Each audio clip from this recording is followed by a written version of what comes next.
Hi, welcome to the bonus video for our 12 days of Act 10. I'm going to post this video before the morning of the test, but ideally you'll watch it right before the test, because it's really just a few test-taking tips for how to use intuition in economics. This will carry over. This is good advice for Act 10B and other Act classes, but I think especially it will be helpful in Act 10A. The basic question is you'll usually have like a sort of gut feeling about answers, and sometimes that will come from experience, sometimes it will come from common sense. You'll just feel like you know the right answer. That is very powerful. A lot of the time your intuition will be right. Unfortunately, sometimes it will be wrong. There's whole books about this in all sorts of domains of life. The most famous is probably Malcolm Gladwell's Blink, all about the power of intuitive thinking, subconscious thinking, but also the dangers of it. And I'm going to try to give you some practical tips for on an exam and when you're doing economics and using it to think about the world and using it to, when you're reading an article. When should you trust your gut and when should you not? You should trust your gut for basic formulas. A lot of the formulas are just common sense. Revenue is how much money you make when you sell stuff. You sell stuff for a price and you sell some amount of it, so it's just the product of the two. You should trust your intuition when you're doing small steps. If you feel like, I know how to do this, I know the formula for profit, let me just plug it in, I know it's going to be negative, turns out I'm right. Really on those small steps, it's kind of like checking your work. And then you should trust your intuition on very abstract questions. Occasionally you'll run into something where you're not supposed to be able to sort of methodically get to the right answer. There's no algorithm for it that we've taught you. In that case, you should be able to use your gut and your understanding of the concepts to kind of come up with an answer. But it'll usually take some time, which is why I advise you to skip those abstract questions. Let your mind think about it in the back for a while, and then come back 30 minutes later and something will pop into your head, and that's what you should go with, that intuitive answer that pops into your head. Times when you should not trust your intuition are any kind of conclusion you're coming to at the end of a long problem. There's a reason we teach you models in Ec 10, and it's because your intuition that you brought to the class about whether the minimum wage is good or bad, or monopolies are good or bad, or about trade, that's great. We're glad that you have some intuitive kind of economic worldview, but the model give you insights that you can't get just from intuition. So don't always trust your intuition. If we're using a model to think through a problem, usually the intuitive answer will be the wrong one. Those are those expectation failures I talked about a few videos ago. And the second time you shouldn't use intuition is when you recognize that it's basically your brain telling you, pick this one or do that because it looks like it fits a pattern. All of you guys are really good at pattern matching. Unfortunately, it's rewarded a lot in most high schools in the United States. It's rewarded a lot on the SAT. It's rewarded basically on any multiple choice test where you kind of do enough practice problems and you recognize a pattern, although you might not recognize the underlying logic behind it, and then you can use that pattern to solve quote-unquote problems. Don't use pattern matching on this test. I hate it when I see people answer questions based on pattern matching. If I could, I'd give them all zeros, but I can't. I have to follow the rubric. So here's a few instances where you'd really just want to use your intuition. You can trust it. It will be faster than trying to memorize a lot of formulas. So what is the formula for revenue? We talked about this one earlier. You get some price P for each unit, and then you sold Q units. So if I sold a bunch of apples for $2 each, and I sold 3 apples, it would be 2 times 3, right? So that's price times quantity. The intuitive formula is correct. It's really not that complicated. You don't need to memorize P times Q. What about the formula for exports? Well, an export is when I sell more stuff than people in the home country could buy, so it should be something minus something. It's I sold this much, and then locally people bought this much, so it's the excess of sold over purchase. So this is our formula. That one should be pretty intuitive. And then the last one where we saw this in chapter 19.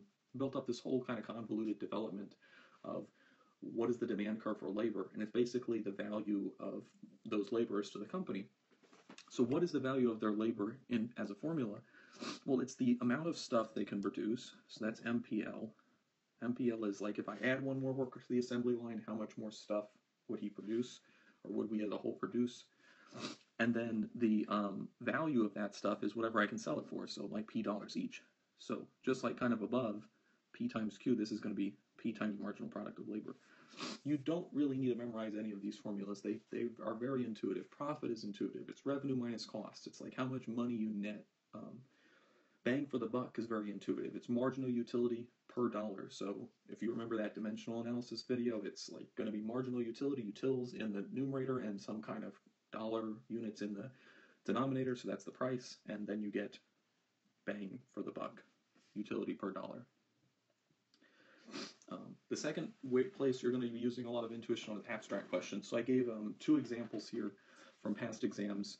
One exam asked if a lump sum tax is regressive. So this is not something where you want to start like doing a lot of calculations, trying to calculate, okay, if my income, I mean, it could help, I guess, to play around with some toy numbers, but it's going to do a lot of calculating. It's better to just define your terms as advocated in a previous video and then kind of think it through. Okay, lump sum is like fixed. Everyone pays the same. Everyone's same. Regressive is about how the rich pay less as a percentage of their income. So if everyone's paying the same dollar amount, will everybody be paying the same percentage amount? No, right? The rich are going to be paying a very small percentage because their income's really big. The poor will be paying a large percentage. So this tax is going to be incredibly regressive. And our intuition kind of gets us there a lot faster, probably for most of us, than doing an example, say like, oh, well, the tax is $10 and my income is $20 and then that guy's income is $500 and what percentage are each of us paying? Let's compare. That might take a little while, whereas our intuition will get us there.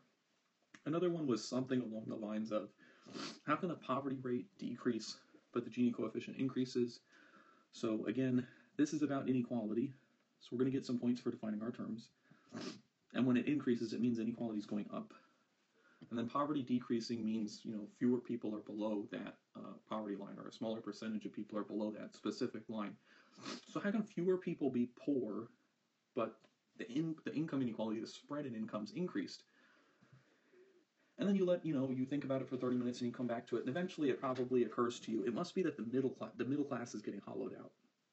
They're falling behind relative to the rich. So you have people moving out of poverty into like the lower middle class, and then you have the rich getting really rich and pulling away from everyone. So it's much more, on a whole, it's more unequal, but fewer people are in desperate poverty.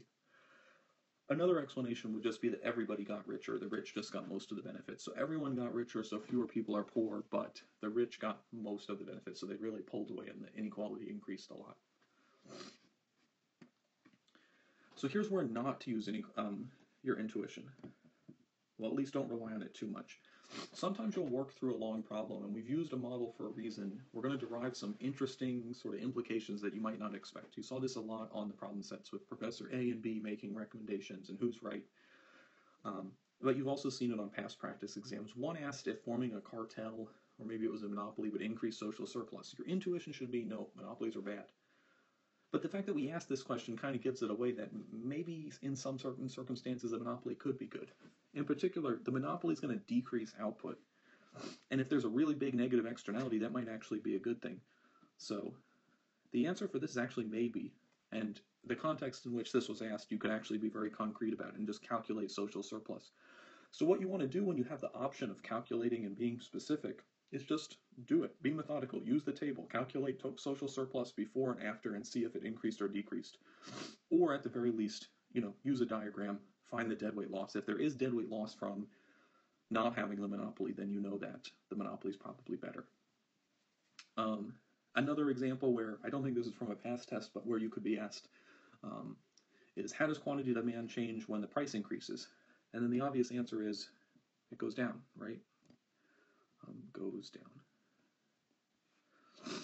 But this would probably be asked in a context where we're testing, do you understand given goods? And remember, given goods are goods where, as the price goes up, quantity demanded increases. So in this case, there's really no guarantee that it will go down. We're probably asking it because it will go up. And you can either show that, or using a table, you can show that because you were given enough information to know the income effect dominates over the substitution. Or we're trying to get you to say that under the special condition of income effect dominating, for a really inferior good, you could get quantity demanded to decrease. So when you're doing kind of a longer problem or something that looks complicated, don't just go with your gut. Work it out methodically. Use a chart with income and substitution effects. Use a table for welfare if you need to, or draw the diagram and shade that deadweight loss and look at, is it bigger in case A or case B? Often one of the cases will have no deadweight loss, so that's the better of the two. And then finally, Don't do pattern matching. I hate it when people do pattern matching. Pattern matching is the bane of any college teacher's existence because it's rewarded so heavily in high schools that people develop a really good skill at it, and then we have to slowly wean them off. So here's a dramatic example of where pattern matching fails people regularly. We'll see, 20% of people do this anytime we ask a question like of the form, shade the deadweight loss, especially if there's externalities. When you see this picture, you're immediately tempted to say, hey, look, there's a nice triangle formed here, right? Here's our actual Q. It's right here. Just put the green box around it. And then we can see that we're not at that Q. We're actually at this other point that has this nice point picked out for us. And like this triangle is screaming at us, and we know triangles indicate deadweight loss usually because that's like the pattern we've seen on the problem set. So this is going to be the deadweight loss, right? Except it's not. The deadweight loss is going to be spaced between marginal social costs, so that's supply. It's just not indicated, but you can figure that out. And marginal social benefit up here. So this area, something in here or out here could be deadweight loss. This stuff down here cannot be deadweight loss. It's not between the two curves. So our deadweight loss is actually between the two indicated quantities. Here's our base. Here's the efficient point, our tip. And we shade between the two lines to get this. Often those two triangles will be the same size, so you can almost get away with shading in the green triangle.